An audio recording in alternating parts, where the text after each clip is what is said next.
Aloha and welcome to Wind in Her Hair. I'm Anna, your host, and today is a party of one. It's a solo episode about how you are not unlucky in love at all. You're just unconscious. That's what it boils down to. Is you have a mind, you have free will, you make your own decisions. The people, the circumstances, the situations in your life have everything to do with what you attract and what you tolerate. I have my notes in front of me on my phone. We are going to dive in. And I wish I had this episode when I was late teens, when I first started dating. I dated the same freaking guy in 4 different bodies. And I kept thinking, I attract the same type of person, very narcissistic personality style.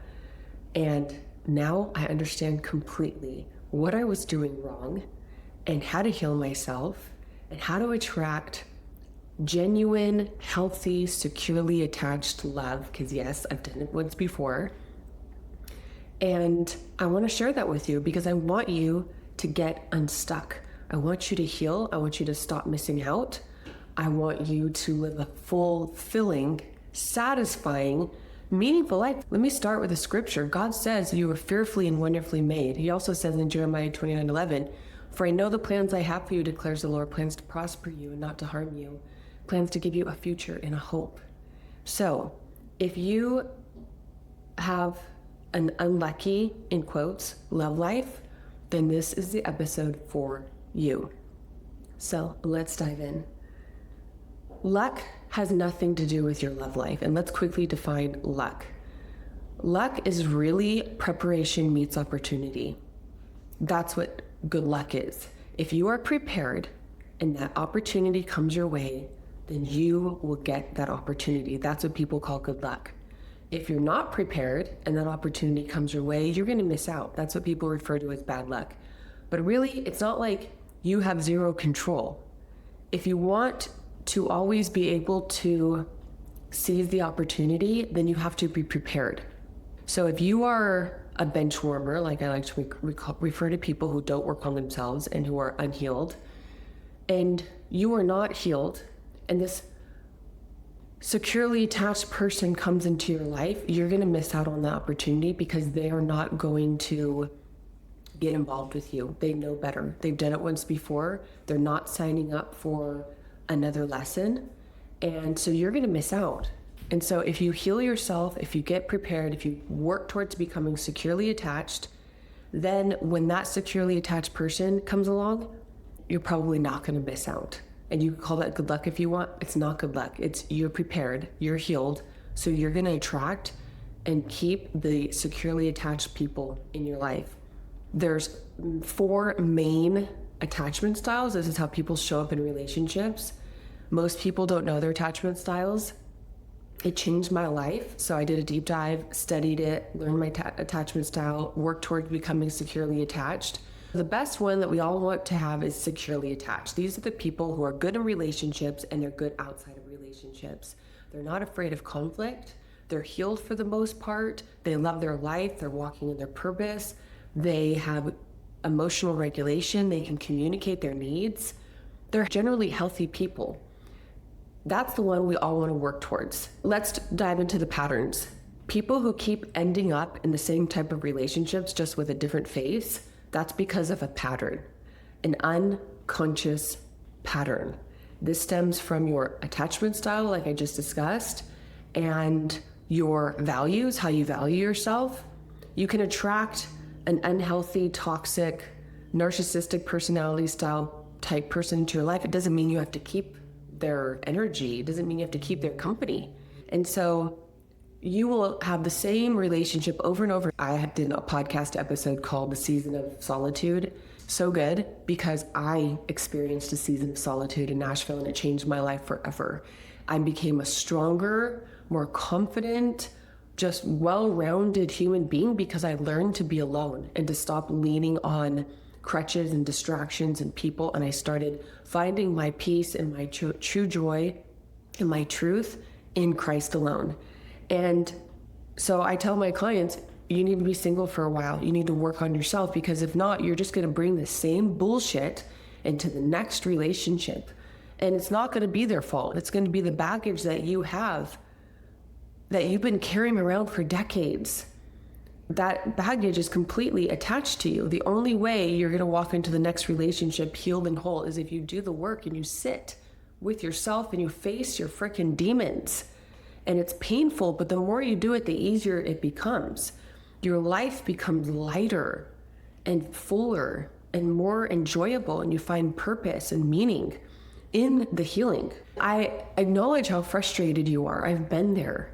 You've read all the books, you've watched all the videos, you've done maybe a little bit of healing, you've kind of maybe seen the pattern, but it still keeps happening, and you're wondering, what the frick? Well, that's what we're diving into. It's time to change the pattern. What we're going to do is we're going to interrupt the pattern. But you can't change what you can't name, and you can't heal what you can't separate from.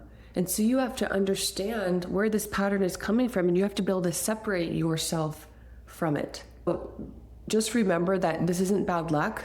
This is just an unconscious pattern on repeat, on autopilot, just playing in the background of your life, and you're so busy with other things and so distracted. For those of you who can't see this because you're listening to it on Spotify or Apple Podcasts, but just imagine a circle. This is your mind. Well, there's a tiny space, which is about 5%. That is your conscious mind. The rest of it, 95%, maybe even more, 97%, is your subconscious mind. This is the part where you don't have to think about how to brush your teeth or do certain things because it's in your subconscious mind. When you go out on dates and your nervous system is activated and you feel this chemistry without really thinking about it, you just get sucked into these loops. That's your subconscious mind being activated, making decisions for you. And that's the part that I want you to wake up to. You've got to learn to rewire your subconscious mind. It doesn't happen easily, but it happens with baby steps, and you have to understand what you're doing. I was a homeschooling mother of 3 for almost 17 years, and I was a very angry mother. I was married to a man who wouldn't stop drinking, who was a dismissive avoidant, so we had no emotional connection, and there was a lack of honesty, and that destroyed our marriage. And I became very angry and obsessed with his drinking, listening to the bottles being opened, counting how many he drank, so concerned, just wanting to have one good freaking date for once where it was not ruined by alcohol. And I took my anger out on my kids at times, and I wanted to change so badly. And I thought, like, putting stick-it notes and doing all these certain external things to try and help me get better, none of it worked because I didn't understand how the brain works. I didn't understand about the subconscious mind. And when I started to educate myself, I realized what I had to do. And it's been years now of me creating a new norm, a new way of regulating my emotions, which I struggled with immensely, and responding rather than reacting, and utilizing that golden buffer between the trigger and the response. It could be 1 second, it could be 3 seconds, it could be 10 minutes.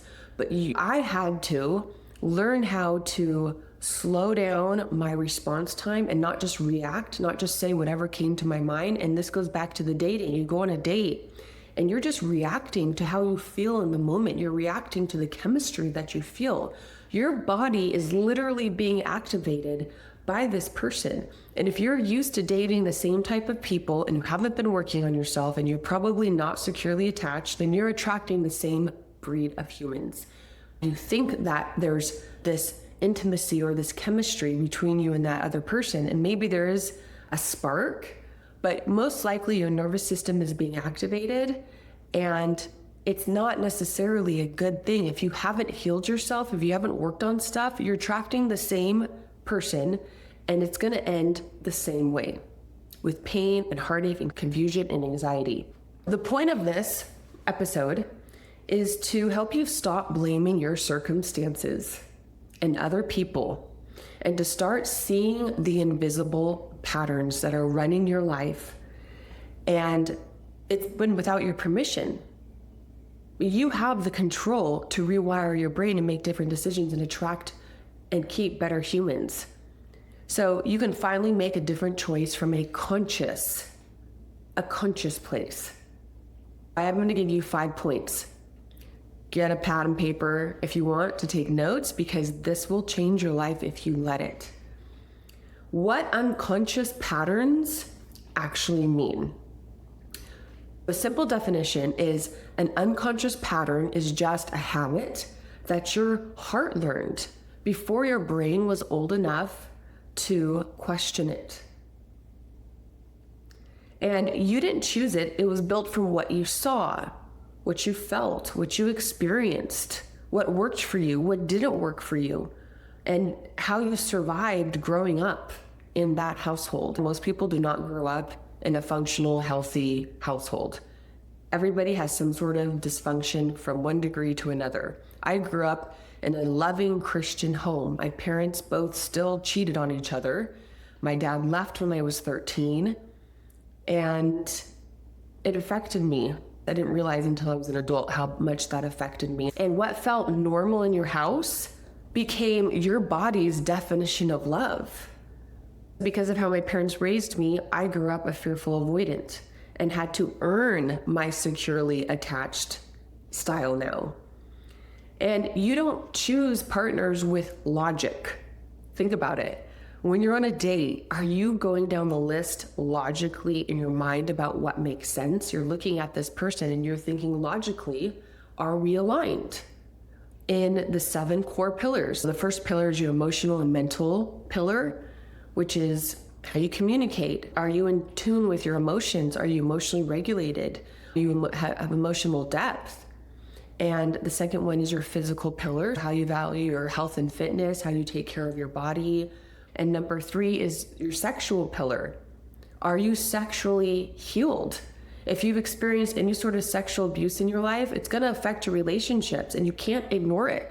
You will suppress it, and maybe you have, but it's just going to come out with anxiety and depression and numbness and lashing out at people and unfulfilling sexual relationships and intimacy. I mean, clients I've spoken to that they don't have good sex because their partner experienced sexual abuse, they never got healed. 20 years later, they're still suffering from a sexless love life. So that's your sexual pillar, and understanding your feminine, masculine energies. As a man, you should mostly be in your masculine energy, but not all the time. As a woman, she should mostly be in her masculine energy, and this creates the polarity and the spark in a relationship. And then we have our spiritual pillar. Everybody has some sort of faith in something. And when you attach yourself to something greater and something bigger, you will find more purpose. You'll be able to live a more fulfilling life. I help people understand their faith. And if they feel that void in their life, that they're searching for love, but it's in all the wrong places, and they're trying to fill that hole with money and success and fame and status and relationships, and it will never, ever, ever work, because we were not created like that. God created us to have relationships with first Him, and then a healthy relationship with ourselves, understanding what our purpose is, what our gifts are, so that we can walk in wisdom and peace and joy, and then we're able to add that same impact and influence to other people's lives. And if you're just wandering aimlessly through life, not knowing what the frick you're doing here, and you're living for yourself, you're just sitting on your ass every day after work, watching TV and whatever, and not taking care of yourself, what are you doing here? I mean, really, what are you doing here?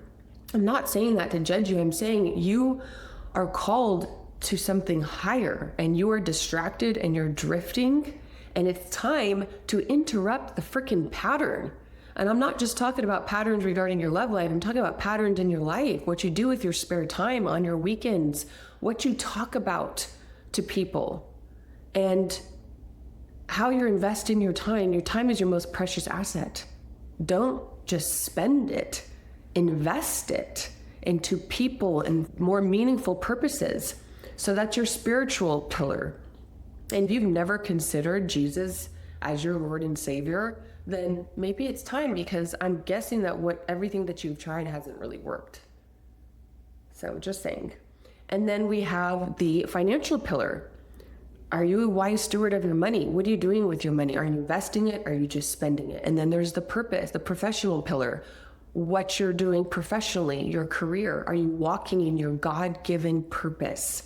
That is the most fulfilling thing you can possibly do, is walk in the purpose that God created you from the beginning of time.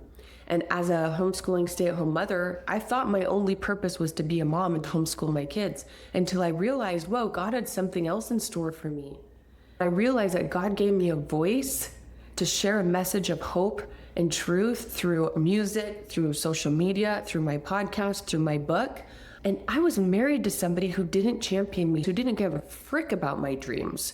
So I literally was unsupported for 13 years of my married life. And it wasn't until I set myself free and I fully surrendered my life and my heart to God. And I said, God, I've tried everything. I've tried it my way this whole time, and I'm constantly coming up short. So I want what you have for me.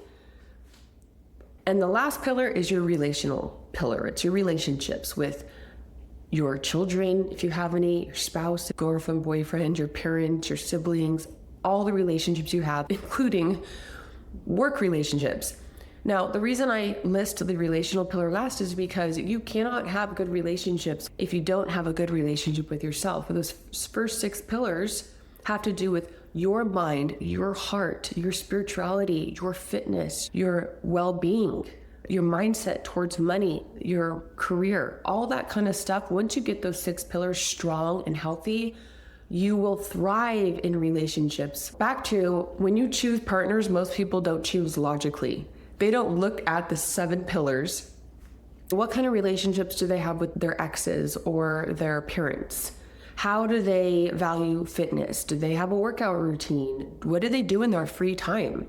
As much as you are drawn to this person and attracted to them, that is not what's going to make it work. You have to look deeper. I love talking about the tip of the iceberg. When I see little red flags, if a man doesn't pay for a date, if he doesn't plan the date but he asks you out, if a man complains about his ex, or if he walks in front of me and doesn't walk on the outside, that's the tip of the iceberg. If a man complains, those to me are red flags. You don't see the 90% under the surface of the water. And that's why you have to use your brain, you have to use logic to say, what is underneath here that I can't see? How does he manage his money? Is he walking in his purpose? Is he addicted to porn? You are going to suffer in that relationship if you don't think logically and understand that you're choosing with your patterns and you're choosing through your activated nervous system. And so you don't choose partners with your logic. Most people don't. I didn't for decades. You choose with your body and your past. And that's where we have to step it up, and we have to say, okay, maybe you're on this date, you feel attracted to them, you find them incredibly good looking, and you're laughing, there's good banter, you're like, this is great. Again, that's just the tip of the freaking iceberg. You've got to use your detective skills, like put on your scuba diving mask and go under the water and take a really good look logically at the rest of his life, all the different aspects of his life. And the most important question you could ask yourself, if you're vetting, and this is what I teach my clients, how to vet people within the first 1 or 2 dates, looking for red flags. If you're aware of your standards and your values, the most important question you can ask yourself before you move forward with this person is, are we compatible? Forget about the chemistry. You can create chemistry through compatibility, but it's very hard to create compatibility through chemistry, and it's not always possible. You have to ask yourself, are we aligned in all the 7 pillars? Are we compatible? Do we have similar lifestyles? So I'm single right now. I had an amazing relationship once in my life and was in love for the first time at 46. And right now I'm single, but I'm waiting for my best friend, somebody that I connect with on a deep emotional, mental level, first and foremost, and spiritual. And I'm not going to settle for anything less than that. And I want to know, are we compatible? Are we best friends? Will we golf together? Will we work out together? Will we play pickleball? How do we travel? How do we parent? And all these questions are so important. And I'm to the point where I'd rather be alone And I never ever thought I would be able to do this. I'd rather be alone in my peace and in my groundedness and my alignment than be with the wrong person where we are both suffering. So you're thinking, you're not making decisions logically. You're making decisions based off of your body and your past. And the brain, just so you know, it seeks up things that are familiar and safe, even if they're not truly safe, even if they're not healthy for you. The brain is looking for familiar, even when the familiar is painful. I need you to really wrap your head around this. Just because it feels familiar, it doesn't mean it's safe. And you have to kind of boss your brain around. And I've had to do this. You have to say to it, hey, I know that you've been trying to protect me this whole time and you want to go back to what's safe, in quotes, and familiar, but I'm okay now. I know better. I don't need you to protect me anymore. I know this worked for a season, but it's not going to work anymore. Now I'm choosing logically. I am not choosing what's familiar. I'm not choosing when my nervous system is activated. I'm not choosing because of chemistry. I'm choosing logically. It's wild to me. Let's say in business, for example, before you hire somebody, especially for really large companies, it's a really big deal. You're taking on someone into your company that you need to trust. You need to understand their work ethic. You need to understand their values. Are they going to add value and productivity or influence to your company? But we're inviting someone into our life for the rest of time, for the rest of our lives, which is more sacred and more precious than inviting someone into a business. And you're inviting someone into your life and you are just basically making a decision based on how you feel in the moment. You're not kind of interviewing them, which is really important. And I also teach my clients, you've got to ask certain questions that reveal their character and their emotional health and how they value time, etc. You've got to ask these questions in the first date, the second date, to understand if this person is going to be a blessing to your life or a burden. And so, for example, when we are seeking familiar, we will confuse chaos for passion.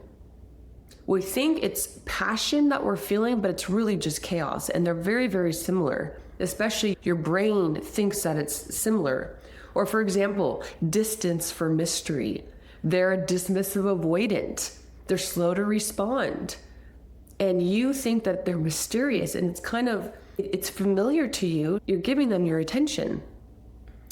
But really, that's just your nervous system being activated. And there's a big difference between being distant and being mysterious. And your brain doesn't listen to what you tell it, just so you know. It wires itself through memories and emotions. It doesn't listen to language. When you're rewiring your brain, it doesn't listen to language. You can't tell your brain this type of person isn't safe anymore, because it remembers memories and emotions, and it's saying, yes, it is. Like, we've done this how many times, Anna? And it's safe because this is what we keep going back to. Point number 2, the 3 signs you are running on autopilot. The same relationship, just a different person. If that's you, if you keep dating the same type of person in just a different body, that's you running on autopilot. You haven't interrupted the pattern yet.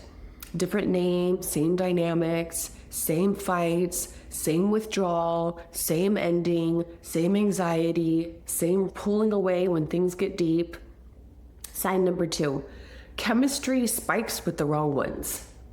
And for example, the man that I fell in love with, we had very high chemistry and we immediately connected on a deep emotional level. So just because we had high chemistry, it didn't mean it was a wrong thing. But every person before that who I had high chemistry with was a disaster. So you tend to feel nothing with the stable, calm, grounded, available person. Those people probably feel boring to you.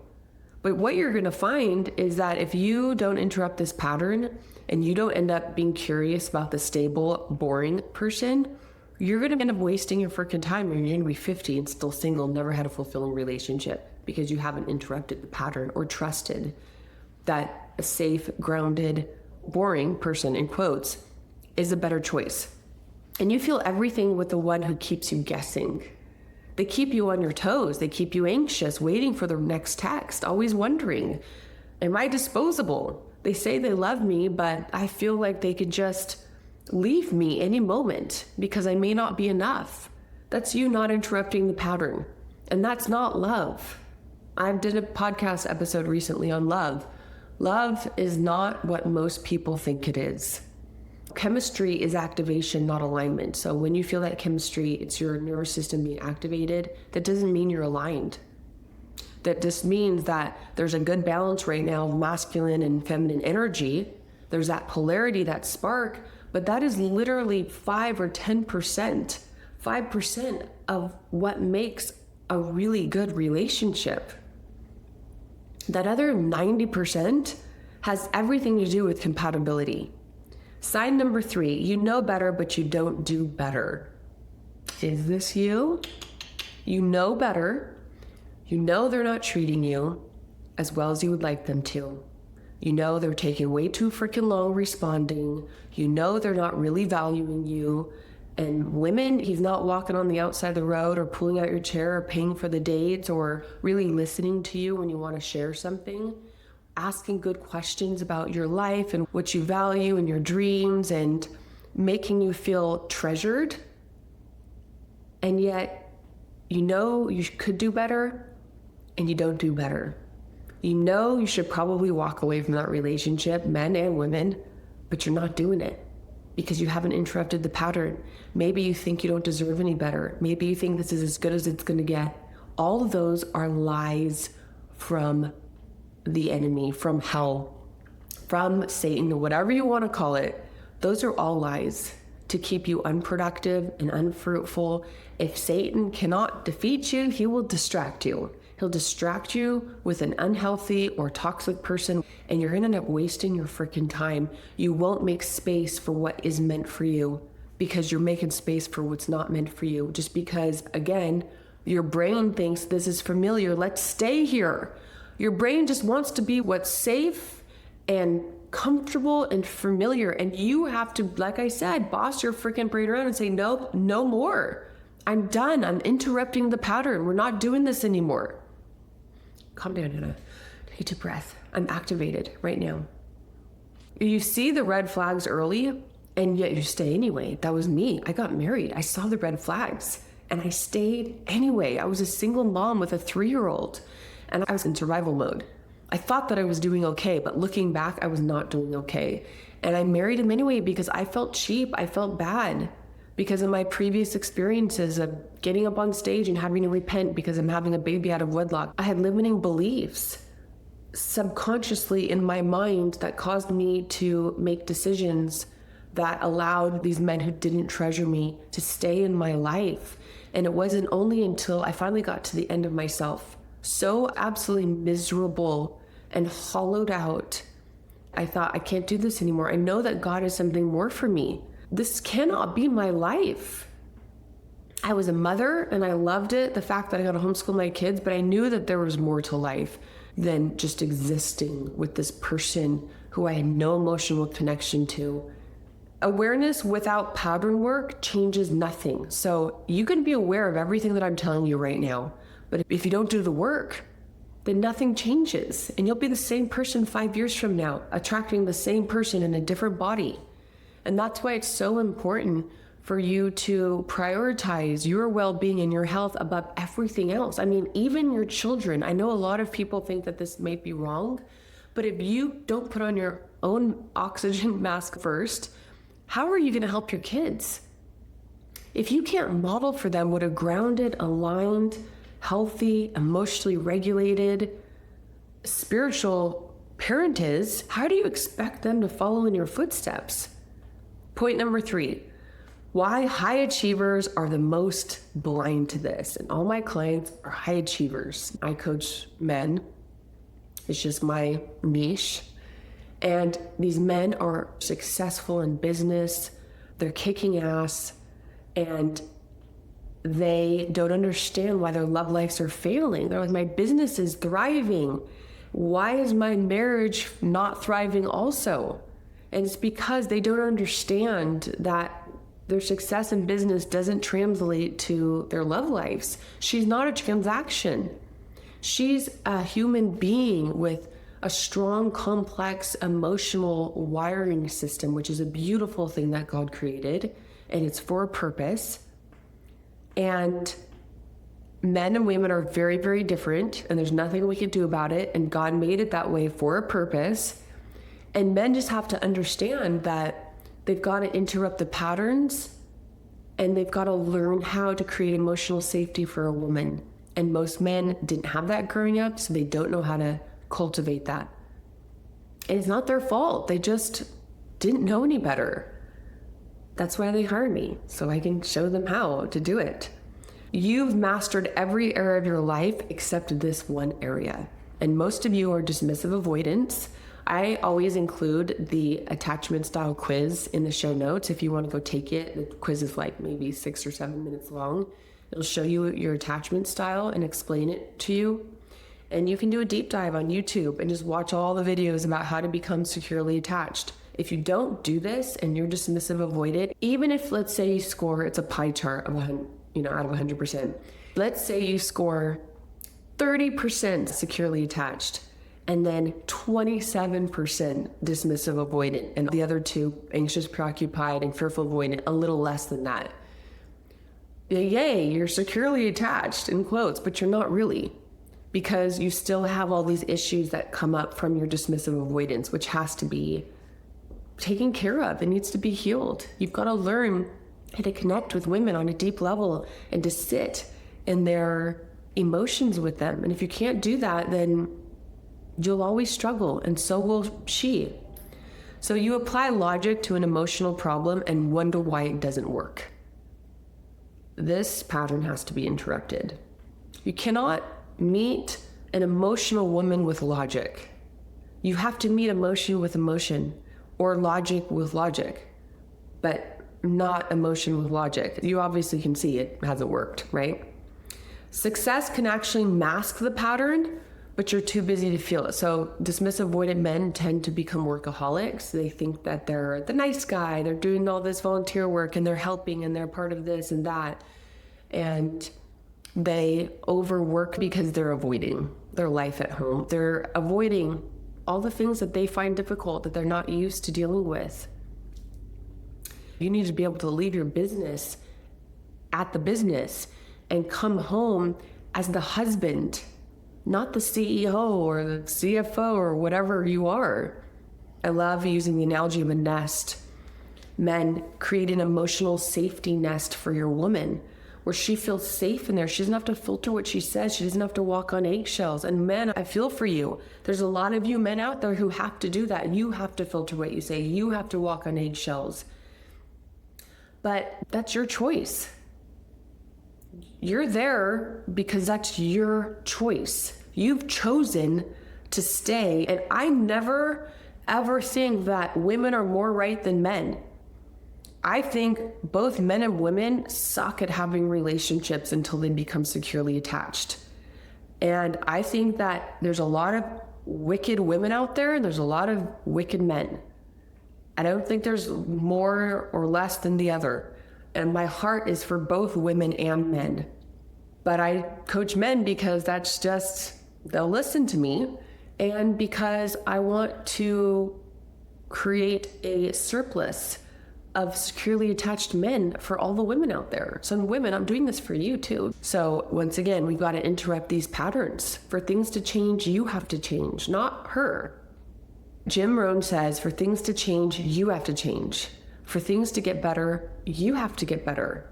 If you're waiting for her to change and get better, you will be waiting for a really long time, because it takes two people to build a healthy marriage. And if there's only one builder in the relationship, it will fail. It might be 10 years, 20 years down the road. But humans were made for connection and for a relationship. And if she doesn't have an emotional connection with you, she's probably already left you emotionally. And then within a short amount of time, she'll be leaving you physically. I'm just saying. I'm a straight shooter. I don't want you to waste any more time. I'm telling you right now, if you've been married for over a year and there's no emotional connection between you, and men, you might think there's emotional connection, but men think there is when there really isn't. Go and ask her, do you feel like we have a deep emotional connection? And don't just say emotional connection, ask her, do we have a deep emotional connection? If she hesitates, it's going to get worse and she will leave you. I'm telling you right now. Okay, moving on. This is not a willpower problem. It's a wiring problem. I tried to become a better mom through sheer willpower and I failed. I had to rewire the neurons. So imagine this picture. You're digging a ditch in your brain. And every time you do the same habit over and over again, you're basically digging this ditch. And every time you do it, you dig it a little deeper and a little deeper until you don't even have to think about it anymore. Men, for example, you come home, you throw your briefcase down, you go maybe open a beer, get on the couch, turn on the TV, turn on your show. Your wife wants to sit down, maybe ask about your day, connect on an emotional level. Well, you've dug this ditch already. You've wired this neuron in your brain where this is your norm. You just come home, you kind of ignore her, and that doesn't work. That's not going to work for a satisfying relationship. It's going to end at some point. So you've got to start interrupting the pattern. You've got to kind of fill in that ditch with dirt and remove that ditch completely. Like that can't be a part of your life anymore. It hasn't helped you. It hasn't created a happy marriage. So how you dig in that ditch is you rewire your brain and you dig another ditch. You come home and you throw down your briefcase. This is where you start to interrupt the pattern, and it's going to be baby steps. It might take you 3 months to do this. It could take you 3 weeks. And you put down your briefcase and you go straight to your wife and you hug her and you say, how's your day? Do you want to sit on the couch? And you maybe grab a beer, but you don't turn on the TV. Maybe you go outside and sit together and you give her 15 minutes of your undivided attention. That will fill her love tank and she can start to rebuild respect for you, because I doubt she respects you if you're not doing this. So it's not a willpower problem, it's a wiring problem. Point number 4, what it actually takes to break the pattern. Dun, dun, dun. Awareness is the first step, right? You've got to be aware. Some people hear the feedback and they don't want to believe it. They don't want to accept it. And that's your ego getting in the way. Let's go back to the illustration with the wife. You come home and she tells you, hey, I need more time with you. I love you. I want to spend time with you. Her love language might be quality time.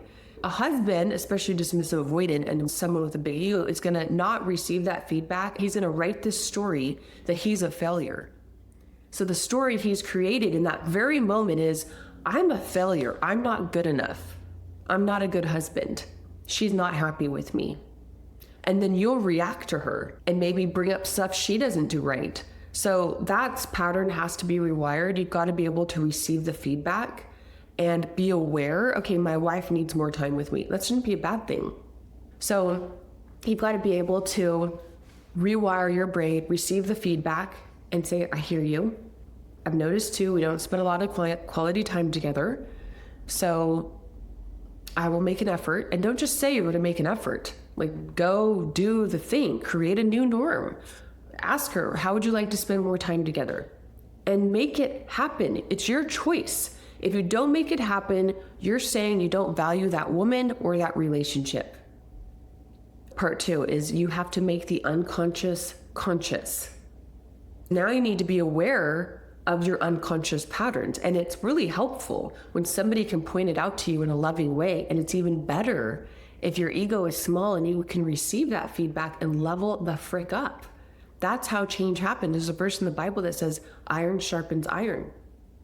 You're both supposed to be iron, but the only way that you both get sharpened is if you sharpen each other. That means you're both giving each other feedback. You're not trying to change the other person, but people are meant to spend time together, right? They're meant to connect on a deep emotional, spiritual, mental level. If you don't have that, then I don't understand why you're married, unless you just want a maid and somebody to raise the children.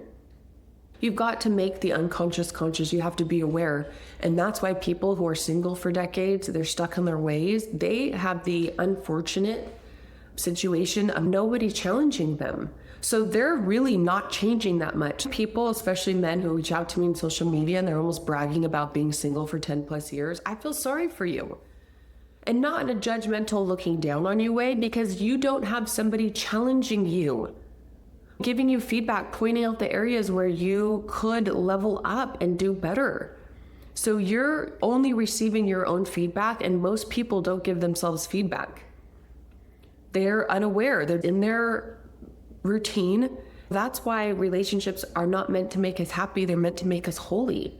So 3 things are required to take the first step of being aware and then making the unconscious conscious. Honest pattern recognition is the first one. Not just, I attract avoidance, but why? Recognize your patterns. You need to understand, why am I attracting this person? The second part is your nervous system work. So rewiring what feels safe versus familiar. We can't keep going back to what's familiar. We need to go to what is truly safe for our hearts and our minds and our spirituality. And people, you have to walk around on eggshells and filter what you say, and you never know if they're just going to dispose of you or how they truly feel about you. They don't act like they really value you or treasure you. That's not safe. That's familiarity. And the third part is new standards enforced by behavior, not just words. Like I said, you're actually covering up that ditch. You're covering up the old ditch with dirt by your new behavior, your new habits.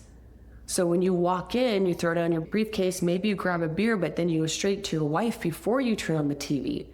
And you say, hey, babe, how's your day? Hug her, even if you're not looking forward to it.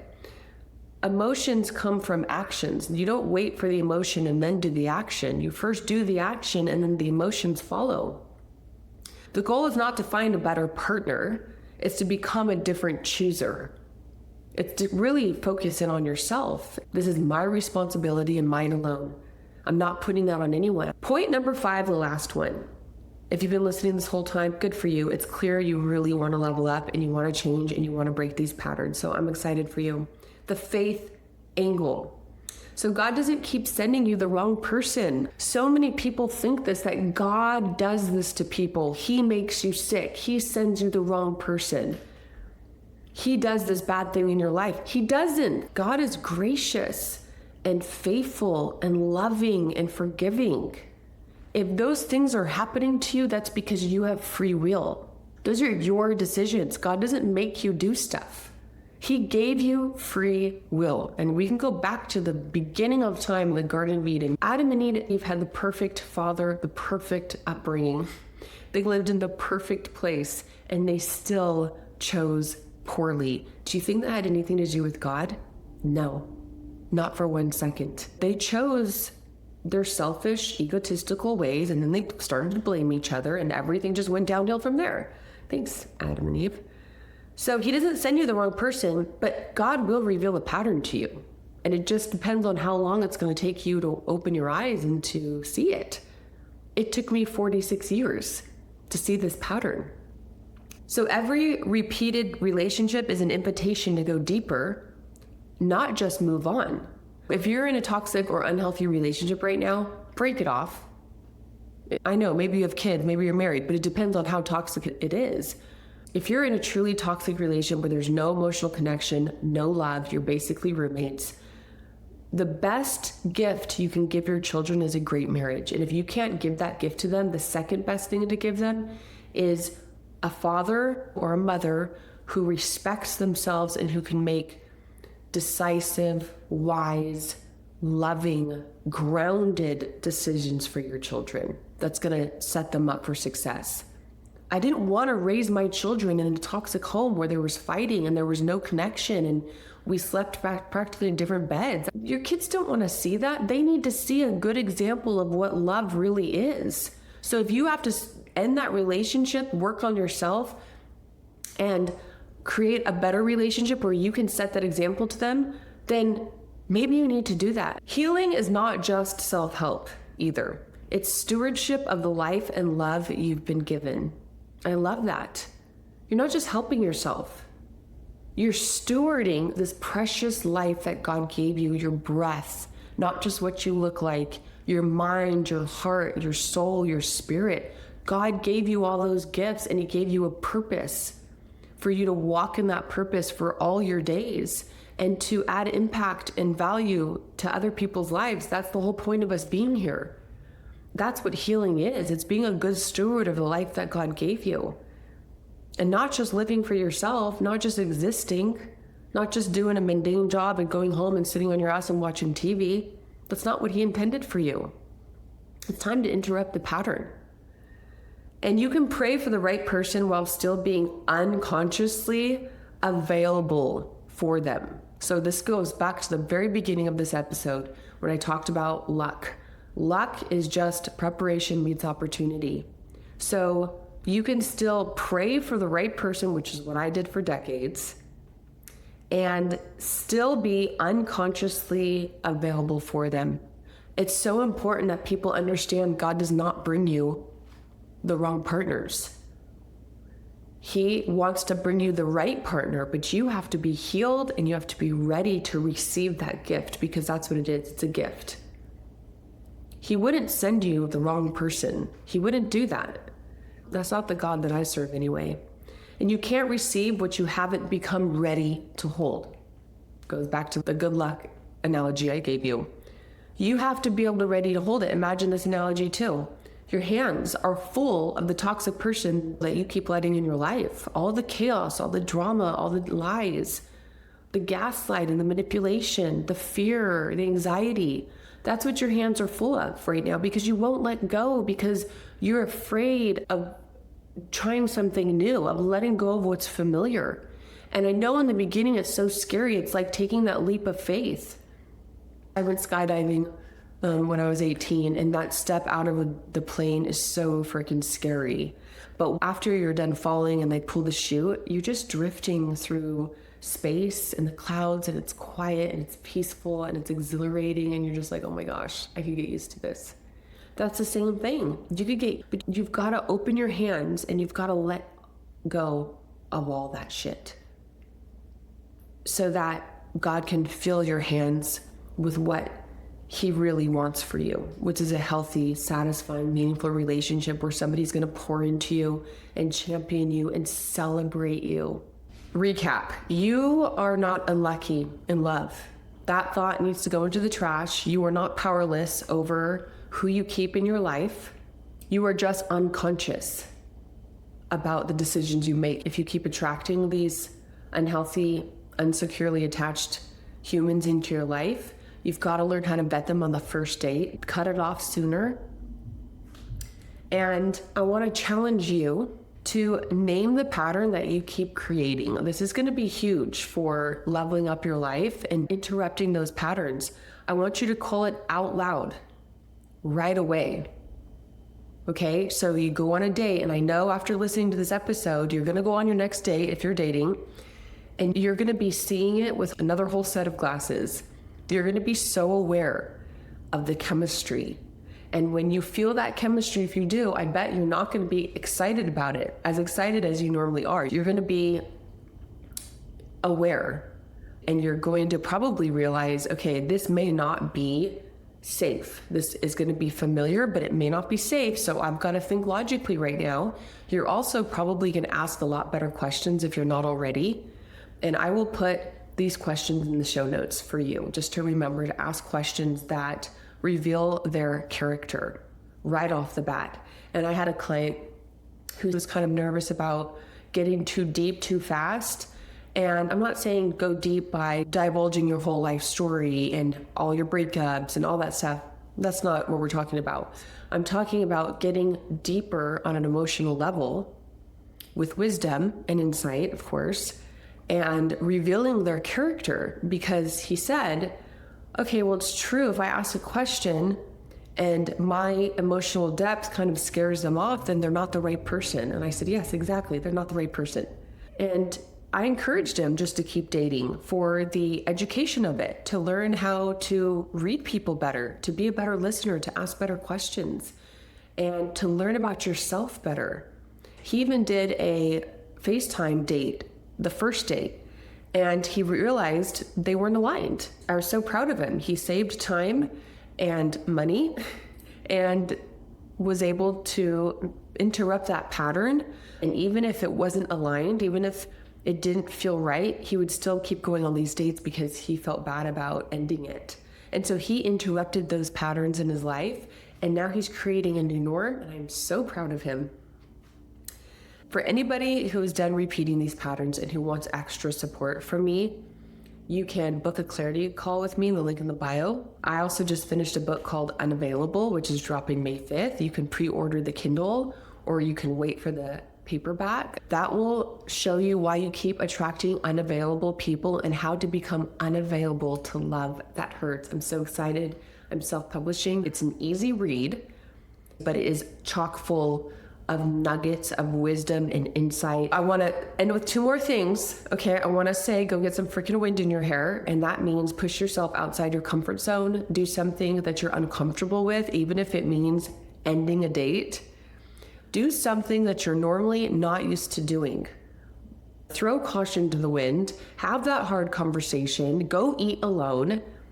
And I want to end with a prayer. So anybody who wants to hang on for a few more seconds, this prayer is for you. Holy Spirit, I thank you for every single person who's listening to this episode right now. I ask, Lord, that you would open up their eyes to not just be aware of the patterns that have been running their lives unconsciously for decades, but that they would have the desire and the wisdom to interrupt these patterns. I pray that your Holy Spirit would bring healing into their life, Lord, and comfort and peace and joy. And that if they are specifically wanting something new and something more in their life, that they would call out to you, that you would meet them where they are, Father. You say, cast all of our cares upon you. And so I pray, Lord, that you would bless the person listening to this, that you would reveal yourself to them, that you would heal their hurts and interrupt their patterns, that they would learn how to have healthier relationships, the relationships that you intended for us from the very beginning, Father. I pray all this in your name. Amen. All right.